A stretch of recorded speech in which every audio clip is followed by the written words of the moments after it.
ようこそ身の程知らずのバカ野郎。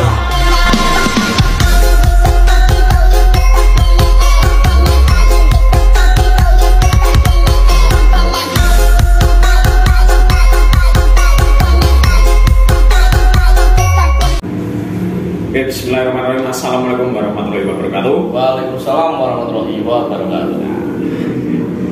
Ini untuk kali ini kita mau berbagi pengalaman dan nostalgia di mana explore paling ekstrim, Mas. Explore paling ekstrim ya, pada waktu di tim Gase. Ikut Mas Gase selama ini itu maksudnya yang paling berkesan bagi saya dan bagi Mas J. Kira-kira kalau bagi Mas itu yang paling berkesan itu yang explore Mas misi apa, Mas? Kita di sini udah berapa lama sih, Mas? Dari bulan apa sih? Bulan Maret apa ya? Sekitar 6 bulan. Oh, sekitar setengah tahun ya udah ya. Oh, cepat ya. Tahun. Setengah tahun. Kan lagi dingin market ini. Ya udah. Menurut saya misi yang paling berat waktu itu, Mas, banyak orang yang disekap di dalam gua. Itu apa sih itu? Yang pakai ini tutupan putih-putih gimana tuh? Oh iya. Itu pas Dorobe apa ya? Oh iya, Dorobe. Nah, yang pesugihan Dorobe. 5 penjuru menjadi satu itu kan? Iya. Pesugihan, pelet, terus apa lagi? Mau kan? Bukan Dorobe. Kalau yang 5 penjuru menjadi satu itu Ragan Kali. Oh, Ragan Kali, Mas. Dorobe itu yang pesugihan juga. Terus banyak orang yang disekap di dalam sebuah gua yang dipanglimai oleh sosok yang bernama Jinggolo. Nah, Jinggolo itu yang benar-benar berat. Dan di situ awal mula bertemu dengan Mbah Sariman juga. Oh iya, Mbah Sariman dengan wujudnya yang ini. Nah, itu paling berkesan menurut saya karena pertama pada waktu Dorobe itu adalah awal mula saya merasakan eksplor di Banyumas ini, khususnya Banyumas ini bersama Mas Gase yang dimana sangat jauh berbeda dan lawannya benar-benar tidak main-main, sudah bertingkatan iblis. Karena saya di Sragen biasanya pocong, kuntilanak, bahkan mereka yang datang ke base camp kita, ini kita langsung dihadapi oleh makhluk-makhluk yang bertipikal kejam, bahkan tidak segan-segan untuk membunuh. Sebenarnya saya tidak pertama kali merasakan hal seperti ini. Saya juga udah pernah dulu sama tim Abitus yang masih bersama Mas Yanto, Mas Suka, Mas Putra, Mas Re itu. Saya menghadapi hal-hal seperti itu juga udah pernah. Tapi menurut saya karena apa sih perpindahan itu loh, Mas. Kesan pertamanya itu saya baru merasakan itu, menurut saya paling berkesan untuk sementara ini. Itu karena ya itu pertama-tama kita ada di sini juga. Dan ada kesan yang dimana lucu dan menurut saya sampai sekarang tidak pernah saya lupakan, ya bertemu dengan sosok yang bernama Mbah Sariman. Dan ternyata Mbah Sariman adalah bukan sosok yang main-main. Itu pertama kali kita malah ini, Mas, nggak ada pemikiran sama Mbah Sariman. Iya. Pelek nih pertama kali. Jadi kamu itu nyari balik kampung, mau sampai ujung dunia juga gak akan nemuan gitu. Ya, nah ternyata itu kita udah muter-muter. Ya benar juga yang dikatakan oleh Mbak Sariman. Ternyata Galih Kangkung itu memang tidak ada. Galih Kangkung itu adalah seperti ini filosofi. Ya. Sudah tahu tidak ada, tapi kok masih kamu cari. Tetap kamu cari. Nah, itu. Kalau saya tuh pas Ragan Kali itu, Mas. Nah, Ragan Kali itu dari yang 5 penjuru itu. Nah, pas itu saya dari pertama kali saya Itu pas itu kan Mas J sama Mas Re lagi di Sragen. Pas pertama kali ketemunya. Itu kita tuh nemuin cewek sedang berantem sama cowoknya. Terus Ditinggal tuh si ceweknya, tapi di situ udah dibentak-bentak si ceweknya. Bentak-bentak ditinggal kabur sama cowoknya. kok tegel ya? Nah iya, padahal di tengah Hutan. jalanan, maksudnya jalanan hutan bukan jalan raya itu. Kita samperin itu gini-gini, ya udah ditanya-tanya, katanya nggak mau diantar pulang. Ya udah Mas Ganang mutusin kalau seperti itu diantar ke polsek, kalau enggak ditaruh di penginapan. Kalau dibawa pulang kita nggak mungkin, soalnya ini cewek gitu. Ya udah oke manut Mas, ini Mas Pur kamu boncengin ya. Oke Mas, tak boncengin di situ naik rekingan. Nah tiba-tiba tuh saya tuh malah ikut hilang sama cewek itu Mas. Cewek itu berubah menjadi nenek-nenek, posisi bonceng saya itu nikung gitu kan, arahnya sana, saya ngikut, udah gak sadar. Dan setelah saya melihat videonya itu, saya sudah ditelanjangi, tinggal pakai kolor di dekat sumur itu. Berarti sempat di setubui? Enggak disetubui, enggak, di ini mau dijadikan tumbal. Mampet ya. Saya tidur itu nggak sadar, terus nggak sadar. Gerujuki banyu, wondur banyu kembang arep itu balnya Mas. Yang gerujuki yang cewek tadi, Cewek itu.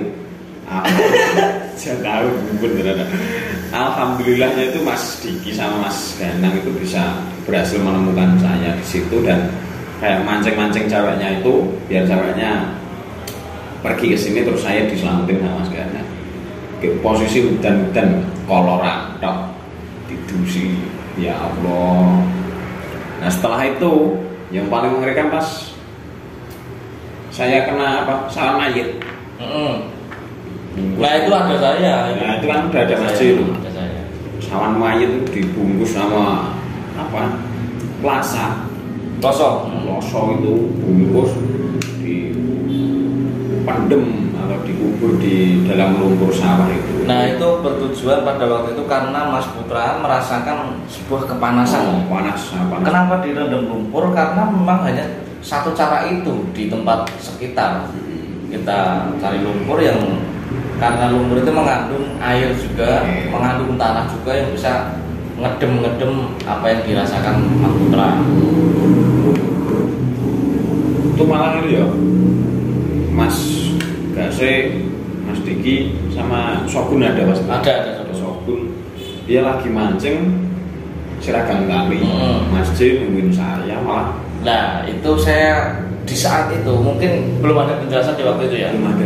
Yang saya rasakan waktu itu Mas Putra itu tetap merasakan kepanasan pada waktu itu.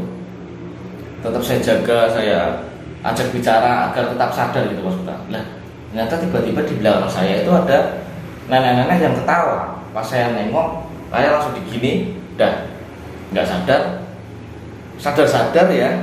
Itu nggak tahu di mana, nggak tahu kenapa, semua itu badan lumpur semua. Iya. Ternyata pas dilihat videonya, saya lagi nyeret Mas Putra. Secara tidak sadar saya di alam bawah sadar saya nyeret Mas Putra. Berapa jauh saya juga nggak tahu, itu saya nggak sadar. Saya seret itu Mas Putra, melewati lumpur, melewati tanah, melewati itu segala macam.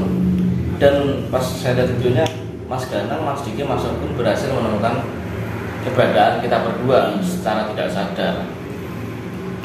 Pada saat mereka menemukan kita tetap kondisi tidak sadar, dikuasai oleh suatu makhluk di situ. Nggak tahu juga saya siapa atau itu makhluk apa. Yang jelas pada saat saya lihat videonya itu perang hebat ternyata. Perang hebat itu. Pokok itu perang yang paling mengotorkan diri kita sendiri. Iya. Dan luput kabeh. Sama Mas Ganang juga jatuh lumpur itu. Mas Ganang sampai diincar salah satu makhluk yang merasuk ke dalam diri saya itu. Sampai wah itu udah bukan perang ini lagi. Bukan perang angin lagi, perang fisik, dan kondisi di dalam lumpur juga. Perang fisik itu yang pernah kita temui itu ya pas itu sama ya si tadi pas siapa? Derobe ya. Derobe. Yang mana tuh? Yang itu sosok. Oh iya, itu kan manusia. Kita malah pukul-pukulan. Oh itu manusia. Wah, bisa-bisa itu pokoknya. Itu ini saya sampai mengsel loh. Ya jatuh. Orang yang dari sana bawa kayak apa kapak. Dan itu mereka memang sudah membawa obor, nggak tahu itu obor dari mana, saya juga nggak tahu. Mereka itu mencari keberadaan kita, ingin dibunuh. Nah, gitu. Pokoknya sih Ada yang bawa panah juga, ada yang bawa kapak, sedang. teror yang paling mengerikan bagi saya selama di Banyumas ini. Itu di Ragang Tali ya. Di Ragang Kalau Tali. saya di Ndorobi. Dan saat ini yang belum tuntas babi ngepet, ya mudah-mudahan cepat selesai. Iya. Soalnya ini kita juga ngejar waktu, menyelamatkan nyawa manusia. Iya, Mas Anu ini, yang saya takutkan ini Mas, kondisi jasad Mas Anu itu semakin membusuk, tapi sukmanya belum juga kita dapatkan. Nah iya. itu loh. Pokoknya yang langsung berurusan dengan manusia itu selain Ibu Kaswon. Kalau Ibu Kaswon dulu kan cuma pikirannya. Nah ini malah lebih ngeri lagi kan. Ini sukmanya yang diambil. Ibu Kaswon yang pertama kali kita di sini itu kan juga langsung berhadapan dengan manusia. Iya. Nah, itu kalau ini malah sukma. Ini semakin berat lagi ya. Kita mohon doanya saja kepada seluruh sahabat-sahabat dan sedulur-sedulur semuanya dimanapun berada, semoga kita diberi kekuatan dan kesehatan untuk menjalani aktivitas kita ini untuk menyelamatkan sukma dari Mas Sano, semoga segera terselesaikan. Amin. Dan tidak lupa nanti juga insya Allah kita mau ke mana, Cianjur ya, Cianjur ya. Nanti ya semoga masalah ini sudah selesai dan kita bisa berangkat ke sana. Ya. Tapi nanti kalau misal ke PPT masalah ini belum selesai dan di tanggal 10 sudah tiba, ya mungkin kita titipkan aja sama orang yang masuk ke sana. Mungkin itu karena ya kita ada tanggung jawab di sini yang mungkin lebih penting juga sih. Kasih yang ya udah mungkin ini ya sekedar berbagi cerita di mana setelah kita mengikuti explore di Banyumas seperti ini yang kita rasakan, tapi ya ini tidak membuat kita gentar untuk mundur atau pulang ke Sragen, itu tidak. Ini cukup berbagi cerita saja dan membuat apa ya, semoga kita tambah semangat lagi ke depannya itu Mas. Ya pokoknya dari segala apa yang kita sajikan, ambil sisi baiknya dan buang sisi buruknya. Seperti banyak komentar, Mas kok ngerokok sih, jangan ngerokok dong lah. Ya saya ngerasa asem teman-teman, mohon pengertiannya. Kalau menurut teman-teman ngerokok ini tidak baik, ya dibuang saja. Jangan merokok, jangan diambil sisi buruknya, jangan diambil. Kalau menonton bersama anak, yuk, nih saya bilangin untuk adik yang masih kecil, jangan pernah mencontoh mas-masmu ini ngerokok ya, karena masmu ini ngerokok juga sudah dewasa. Nanti nih adik udah dewasa, udah kerja, udah cari duit sendiri, udah bisa ngasih uang orang tua, itu kamu nggak apa-apa merokok, tapi ya tetap kontrol dan jaga kesehatan. Ya. Buat adik-adik nanti misalnya ngerokok, tak serang dari sini. Kirim. Nih, serang nih adik ini yang ngerokok nih. Ya mungkin cukup sampai di sini ya Mas ya. Ya. Besok kita kalau ada pembahasan kita record lagi, kita penjelasan semuanya. Ya mungkin cukup sekian. Terima kasih banyak pada semuanya. Cukup. Wassalamualaikum warahmatullahi wabarakatuh. Waalaikumsalam.